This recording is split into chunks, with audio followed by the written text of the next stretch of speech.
नमस्कार, रीवा 24 के ताजा तरीन अंक के साथ मैं शैलेंद्र। सबसे पहले प्रमुख खबरें। होली के पावन पर्व पर चढ़ाया गया भगवान जगन्नाथ को आटिका प्रसाद, 25 को होगा वितरण।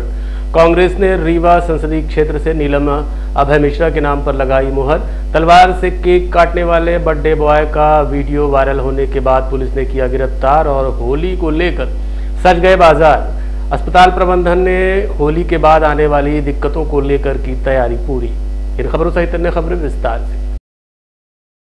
होली के पावन पर्व पर भगवान जगन्नाथ को आटिका प्रसाद चढ़ाया गया, जिसे 25 मार्च को भक्तों को वितरित किया जाएगा। होली के पावन पुनीत पर्व पर रीवा शहर स्थित बिछिया मोहल्ले में वर्षों से विराजमान भगवान जगन्नाथ जी के मंदिर में विगत कई वर्षों से विशाल भंडारे का आयोजन किया जाता है, जहां भगवान जगन्नाथ को आटिका प्रसाद चढ़ाकर फिर उसे भक्तों के बीच वितरित किया जाता है। प्रसाद में विशेष रूप से कढ़ी, भात और खीर का प्रसाद वितरित किया जाता है। जगन्नाथ स्वामी भंडारा समिति द्वारा बताया गया कि होली के पावन पर्व पर एक अनोखा और अद्भुत जनदर्शन बिछिया की पावन भूमि श्री जगन्नाथ मंदिर में देखने को मिलता है, जहां हजारों की संख्या में भक्त लाइन में खड़े होकर भगवान जगन्नाथ जी के प्रसाद को ग्रहण करते हैं। आपको बता दें कि भगवान जगन्नाथ मंदिर में पिछले 57 वर्षों से यह आयोजन होता आ रहा है। इस वर्ष भी 25 मार्च को होली पर्व पर भगवान जगन्नाथ मंदिर में भव्य और दिव्य आयोजन होने जा रहा है। इस महाभंडारे के लिए 16 क्विंटल चावल का महाप्रसाद, कढ़ी और खीर तैयार किया जाएगा, जो भक्तों में वितरित होगा। आयोजन समिति द्वारा इसकी तैयारी पूरी कर ली गई है। नगर निगम द्वारा मंदिर परिसर की साफ सफाई, लाइट, पानी आदि की व्यवस्था भी कर ली गई है। पुलिस विभाग भी इस व्यवस्था में अच्छा सहयोग कर रहा है। इसके अलावा हर आम जनमानस से भी इस आयोजन को लेकर अपील की गई है कि ये आयोजन किसी एक व्यक्ति का नहीं बल्कि भक्तों का है। इस महाप्रसाद और भंडारे को ग्रहण करने के लिए सभी जनमानस सादर आमंत्रित है। होली पर बड़े ही उत्साह एवं उमंग के साथ लोग भगवान जगन्नाथ जी के मंदिर पहुंचकर उनका दर्शन लाभ लेते हैं और आटिका प्रसाद ग्रहण करते हैं। होली का यहाँ पर श्री जगन्नाथ मंदिर में पुरी के समान आटिका चढ़ता है, जैसे पुरी में चढ़ाया जाता है। अन्य भक्तों द्वारा यहाँ ला करके कढ़ी और मालपुआ, खीर आदि का प्रसाद बनता है। प्रसाद बनने के बाद यहाँ भोग लगाया जाता है, जिसी को हम भगवान जगन्नाथ की आटिका बोला जाता है। कितने वर्षों से यहाँ चल रहा है?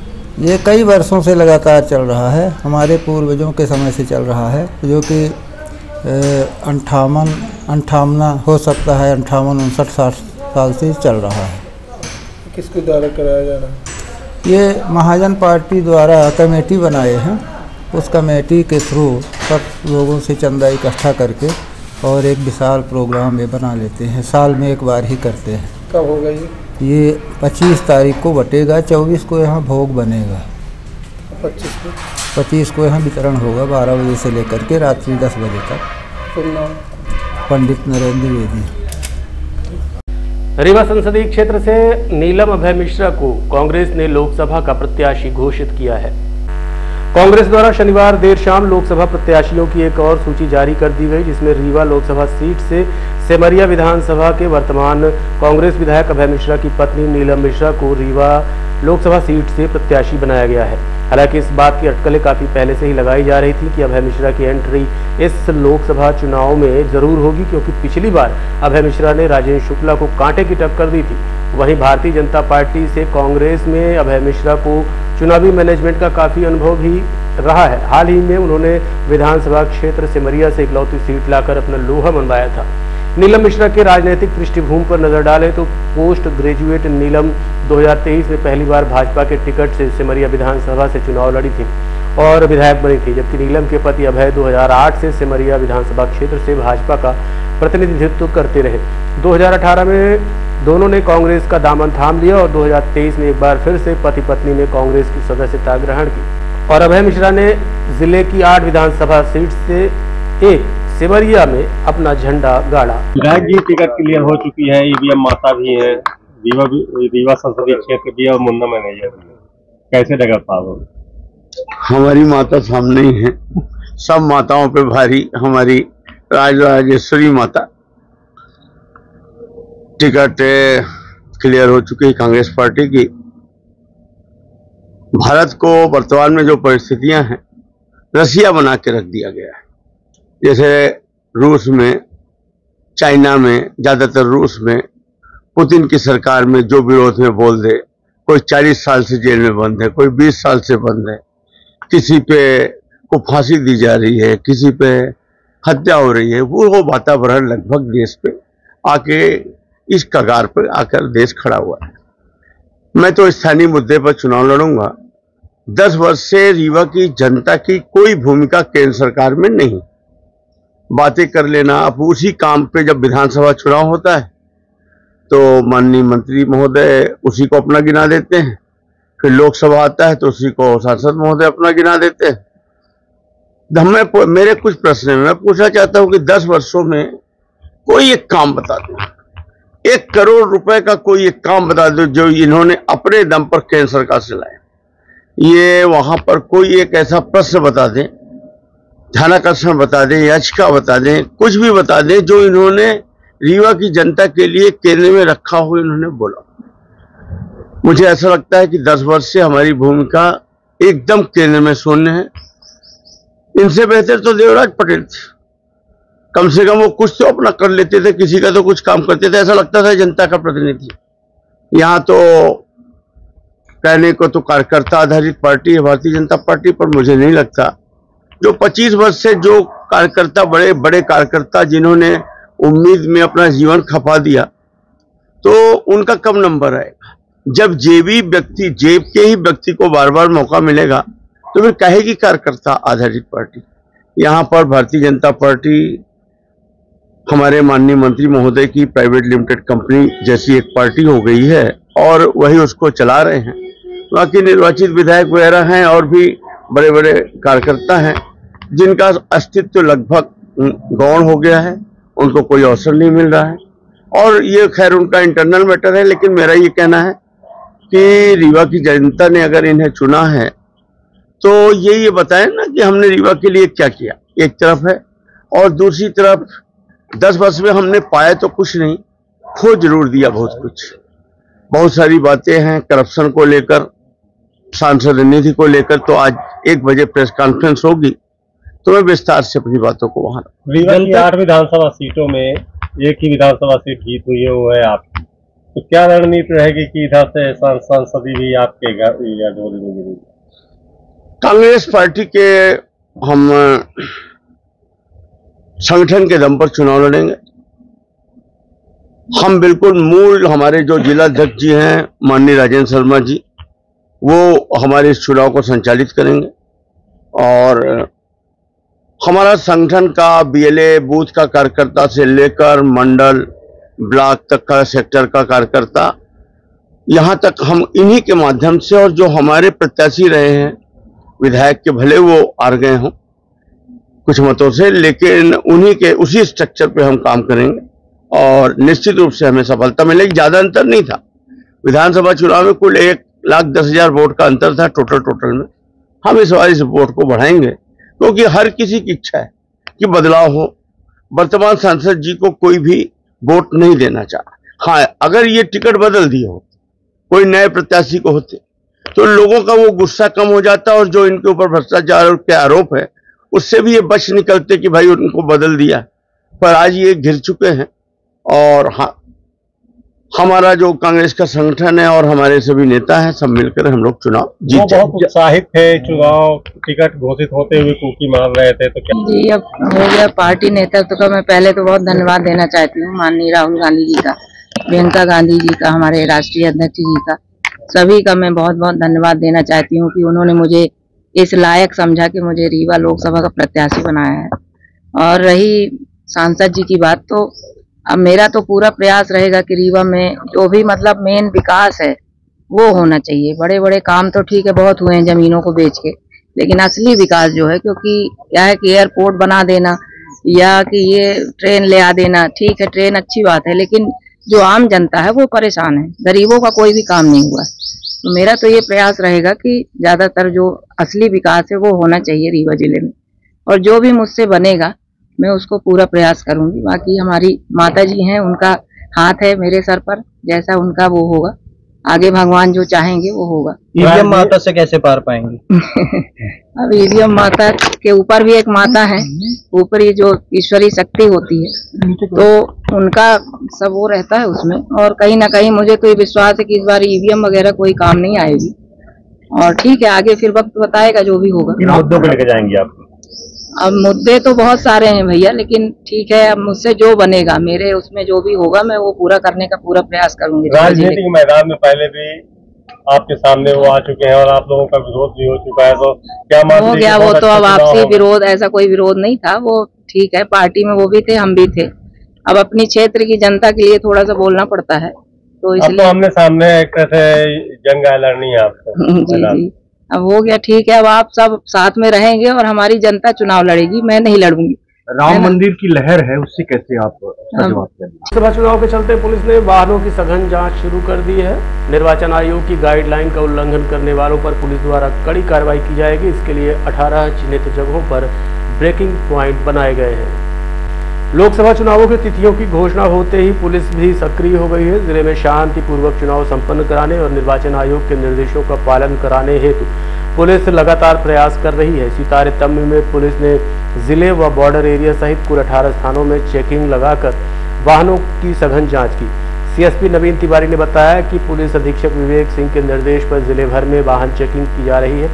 ऐसे वाहन जो आचार संहिता व निर्वाचन आयोग के निर्देशों का पालन नहीं करते पाए जाएंगे, उनकी जानकारी वरिष्ठ अधिकारियों को देने सहित कार्रवाई की जा रही है। श्रीमान आईजी सर के निर्देश पर और एसपी सर के मार्गदर्शन पे लोकसभा चुनाव के मद्देनज़र पूरे ज़िले में अंतर्राज्यीय और अंतर जिला नाके लगाए गए हैं। उसी के तारतम्य में थाना चौराटा अंतर्गत उमरी में भी एक नाका लगाया गया है।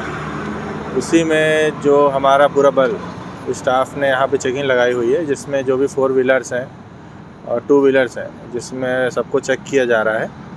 और अगर कुछ में कुछ सीज़र वगैरह होते हैं तो तत्काल वरिष्ठ अधिकारियों के नोटिस पे लाई जा रही है चीज़ों। कैसे कैसे लोगों को चेक किया है? इसमें तो जितनी भी हमारी 4 व्हीलर्स आ रही हैं, उनको सबको हम चेक कर रहे हैं कि अगर उसमें कुछ सीज़र करने लायक है, जो लिमिट निर्धारित की गई है इलेक्शन कमीशन ने, उसके अनुसार अगर कुछ ऐसा लगता है कि यह संदिग्ध है, डाउटफुल है, तो उसको हम उस पर कार्रवाई करें। चेकिंग कहाँ लगी है? ये समस्त जिलों में करीब पूरे ज़िले में 14 अंतर्राज्यीय नाके बनाए गए हैं और 4 अंतर जिला नाके बनाए गए हैं। सभी में इसी के तरह चेकिंग लगाई गई है। अभी तक कुछ नशे का सामान कुछ पकड़ा गया क्या? लगातार प्रयास कर रहे हैं कि हमें कुछ। तलवार से केक काटने वाले बर्थडे बॉय को वीडियो वायरल होने के बाद पुलिस ने होली के दौरान हवालात का तोहफा दिया है। इन दिनों युवाओं में एक अलग ही शगल छाया हुआ है, वो है अलग तरीके से बर्थडे सेलिब्रेट करने का। ये विभिन्न तरीकों से अपना बर्थडे सेलिब्रेट करते हैं। इसके बाद इंस्टाग्राम और फेसबुक जैसे सोशल अकाउंट्स पर वीडियो पोस्ट करके लाइक और कमेंट्स का आनंद लेते हैं। लेकिन उन्हें नहीं पता कि इंस्टाग्राम और सोशल मीडिया पर सिर्फ खाली बैठे बेरोजगार ही नहीं बल्कि पुलिस की भी नज़र रहती है। दरअसल मामला एक दिन पहले का है, जब वीडियो वायरल हुआ था जिसमें कुछ लड़के बर्थडे सेलिब्रेट कर रहे थे और तलवार से केक काट रहे थे। घटना साईं मंदिर के पास की बताई जा रही है। धारा 144 लागू होने के बाद भी बच्चों को ये बात समझ में नहीं आई और उत्साह में ये गलती कर बैठे। इसके बाद पुलिस ने आज आर्म्स एक्ट के तहत मामला पंजीबद्ध कर उन्हें ही बिठा लिया। कल सोशल मीडिया के माध्यम से ही हमें एक वीडियो मिला था, जिसमें एक व्यक्ति ने पोस्ट किया था एक वीडियो, जिसमें यह था कि वो केक तलवार के माध्यम से काट रहा है, जिसको संज्ञान में आते ही एसपी सर के निर्देश पर एक टीम बनाई गई और तत्काल इसको ढूंढने का प्रयास किया गया, जिसकी पहचान अरविंद नामदेव से हुई, जिसे आज साईं मंदिर के करीब पकड़ा गया, जिससे हमें ये तलवार भी बरामद हुई है। कैसी कार्रवाई करेंगे सर? इनके विरुद्ध आर्म्स एक्ट की कार्रवाई की जाएगी।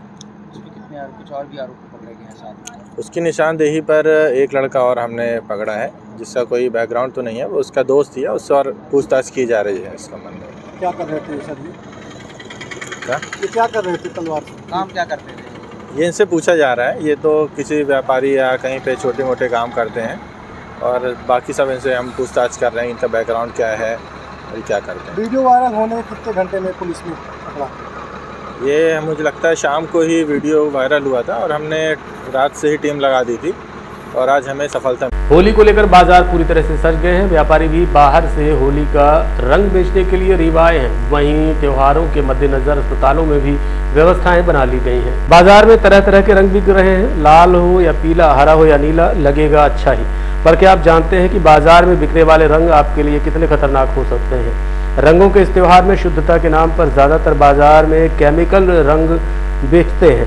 ये रंग आपकी आंखों और चेहरे को नुकसान पहुंचा सकते हैं। ये रंग सेहत के लिए भी जहर की तरह होते हैं। अगर ये रंग आंखों में चले जाएं तो रोशनी तक जा सकती है। साथ ही लोगों को नशे के प्रयोग से बिल्कुल बचना चाहिए और इन रंगों के प्रयोग से त्वचा के झुलसने का रंग भी बना रहता है।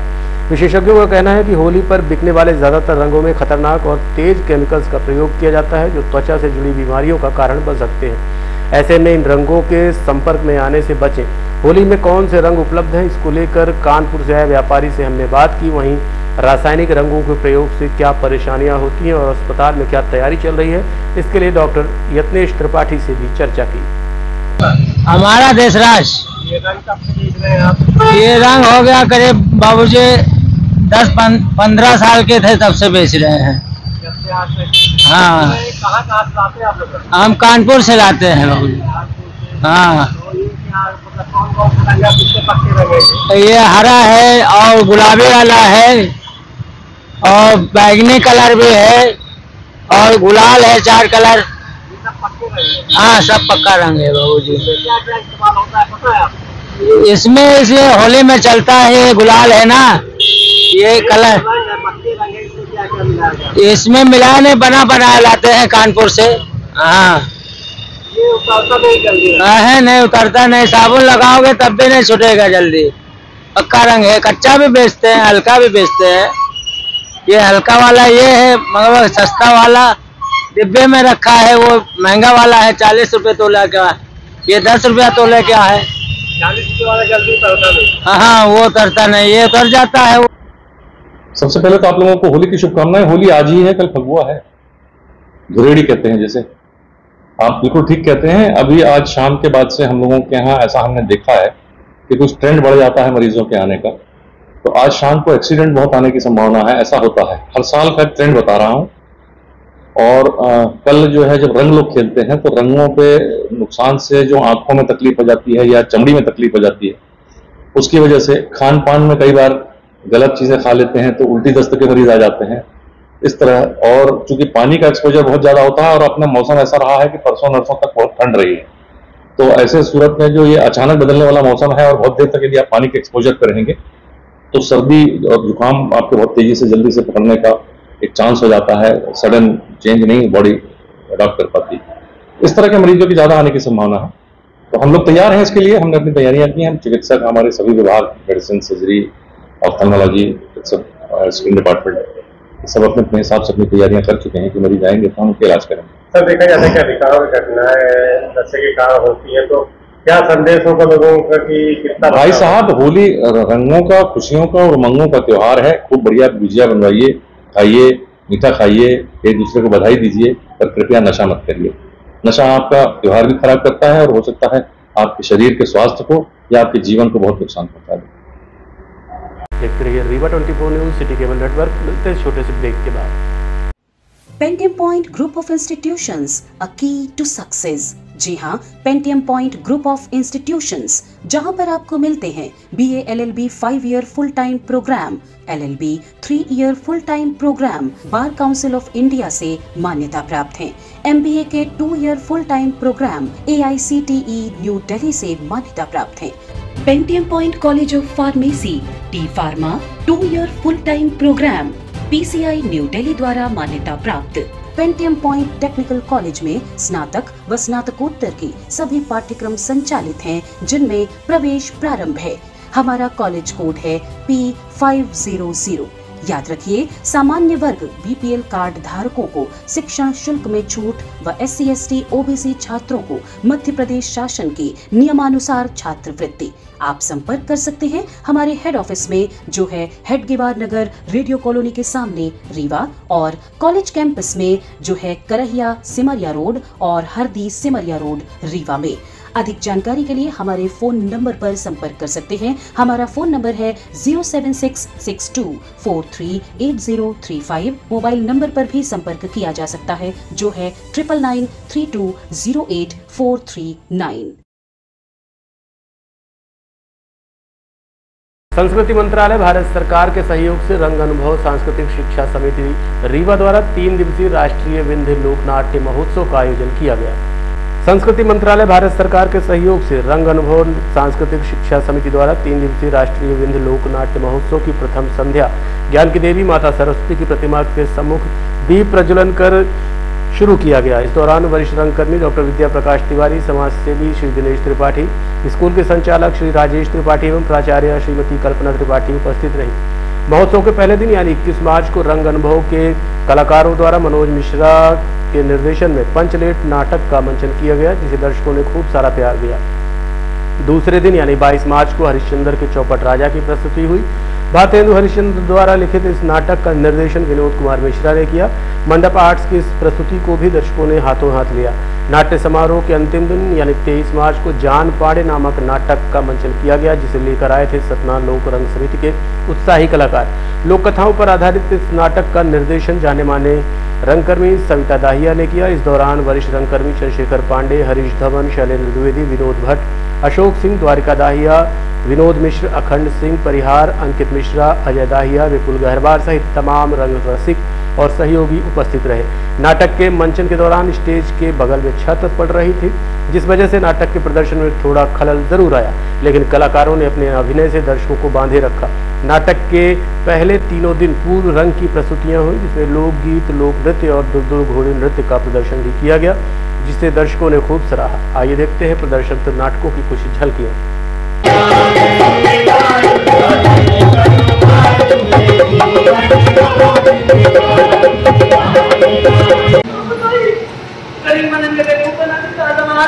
महाराज देखी हम कुछ नहीं जानी है, पर चले जाते हैं गरीब मन चले जावे चले जा रही अब तक जब चला रहा सब पाखंड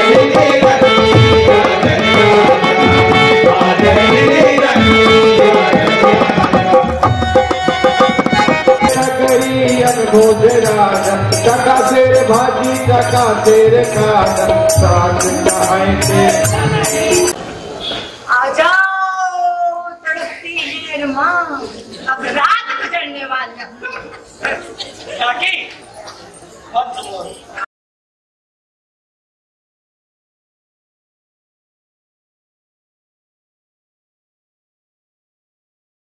देखते रहिए Rewa 24 news city cable network. मिलते हैं छोटे से ब्रेक के बाद। हड्डी जोड़ एवं रीढ़ रोग तथा स्त्री रोग एवं प्रसूति रोग का इलाज एक ही छत के नीचे। विघ्नहर्ता hospital and trauma centre, hotel landmark के पास, रतहरा, रीवा। डॉक्टर संतोष सोनी, पूर्व चिकित्सक, बॉम्बे हॉस्पिटल, मुंबई। हड्डी जोड़ एवं रीढ़ रोग विशेषज्ञ, छोटे चीरे एवं दूरबीन विधि द्वारा हाथ तथा पैर की हड्डियों का ऑपरेशन। गठियाबात, जटिल एवं बिगड़े हुए फ्रैक्चर का बेहतर इलाज करते हैं डॉक्टर संतोष सोनी। विघ्नहर्ता हॉस्पिटल ट्रॉमा सेंटर में ही स्त्री एवं प्रसूत रोग विशेषज्ञ डॉक्टर शैलजा सोनी भी उपलब्ध हैं, जिनकी देखरेख में नॉर्मल डिलीवरी, सिजेरियन ऑपरेशन एवं बच्चेदानी से संबंधित ऑपरेशन की बेहतर सुविधा। संतानहीन दंपत्ति तत्काल संपर्क करें। विघ्नहर्ता hospital and trauma centre, hotel landmark के पास, रतहरा, रीवा। सुविधाजनक एवं सफल इलाज हेतु आज ही संपर्क करें। विघ्नहर्ता hospital and trauma centre, hotel landmark के पास, रतहरा, रीवा। मोबाइल नंबर 7828781983 अथवा 8462956774 पर।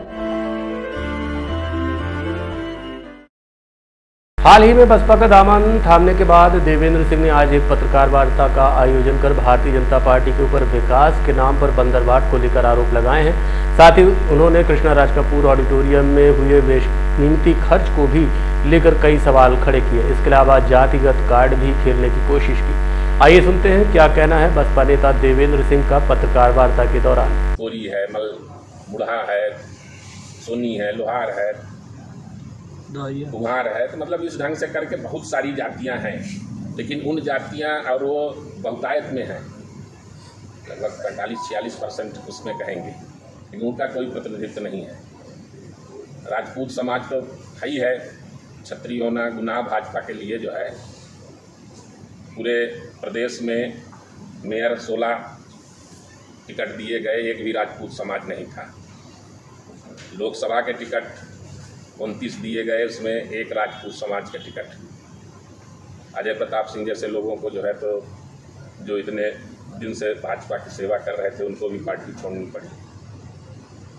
कुल मिला के सरकार और पार्टी का जो कार्यकलाप है वो होता चना बाजे घना, बस वही विकास की गंगा बह रही है और जाके चंद लोगों की जो है तो उस पर खाड़ी में समाहित हो रही है। किन लोगों के पास जा रही है आप सब लोग अच्छी तरह से भली बात परिचित है। शहर की धरोहर थी राज कपूर ऑडिटोरियम। ये कला प्रेमी, संगीत प्रेमी, रंगकर्मी, इनके लिए सुविधा उपलब्ध कराने के नाम पे बनाया गया। सरकार की 50-100 करोड़ की ज़मीन रही होगी, आज के हिसाब से 100 करोड़ ज़मीन है। उसमें सरकार ने 27 करोड़ का ठेका दिया बनवाने का और लगाया, और एक व्यक्ति को फ्री में दे दिया गया बिना 1 रुपया लगाए। उस पर वो लाखों रुपए प्रतिदिन कमा रहे। रंगकर्मी जो है, नाटककर्मी, नाटककार कोई सरकारी स्कूल और सरकारी जगह घूमते हैं। भोला तिवारी और ये मनोज मिश्रा, विनोद मिश्रा करके जो है मंडप आर्ट वाले, ये महाजन टोला में स्कूल में कर रहे हैं। उनको ये व्यवस्था नहीं मिली। व्यक्ति विशेष की सिफारिश से हाल मिलता है, जिसकी पहचान न हो व्यक्ति विशेष से, तो राज कपूर ऑडिटोरियम नहीं मिलेगा। शादी के लिए उपलब्ध है तो शासन के पैसे से बना। मतलब एक उदाहरण आज दे रहे हैं कि शासन के पैसे से 150 करोड़ 100 करोड़ की संपत्ति को एक व्यक्ति जो है तो उसका उपयोग कर रहा है, और जिस पर्पज से, जिस उद्देश्य से बना है वो पर्पज जो है वो एक रत्ती पूरा नहीं हो रहा है। होना ये चाहिए कि किसी को नाटक एक दिन का होता है, लेकिन उसका रिहर्सल और उसकी तैयारी महीनों चलती है। उसके लिए भी स्थान चाहिए होता है। हमने 20 साल से 25 साल से यहाँ रंगकर्मी नाटककारों को, नाटक कलाकारों को जो है तो स्वयंवर उपलब्ध कराता था मैं फ्री में, और उसको जिंदा रखता था। एक हाल बन गया है, धरोहर हो गई है, राज कपूर के नाम से ऑडिटोरियम बना है, तो रीवा की जो संस्कृत कला और इसका जो है तो संरक्षण और संवर्धन उससे होना चाहिए था, होता, लेकिन उसको गिरवी रख दिया गया, धन्ना सेठों को दे दिया गया, और रंगकर्मी बेचारे फिर वही सरकारी स्कूल और सरकारी विद्यालय और मैरिज हॉल ढूंढते घूम रहे हैं। तो ये सब व्यवस्थाओं का आप समाज के चौथे प्रहरी हो, चौथा स्तंभ हो, और हर व्यक्ति को इस बारे में सोचना चाहिए। क्यों जाए, मतलब कहीं भी जो है तमहिया या उर्राहट या कहीं भी आदमी सिफारिश के लिए क्यों जाए, सीधे उस जगह पर जाए जहां हाल में बुकिंग होती है कि हमको इस दिन नाटक करना है, प्रहसन करना है हमको। आज के अंक में इतना ही। देखते रहिए रीवा 24 न्यूज़। नमस्कार।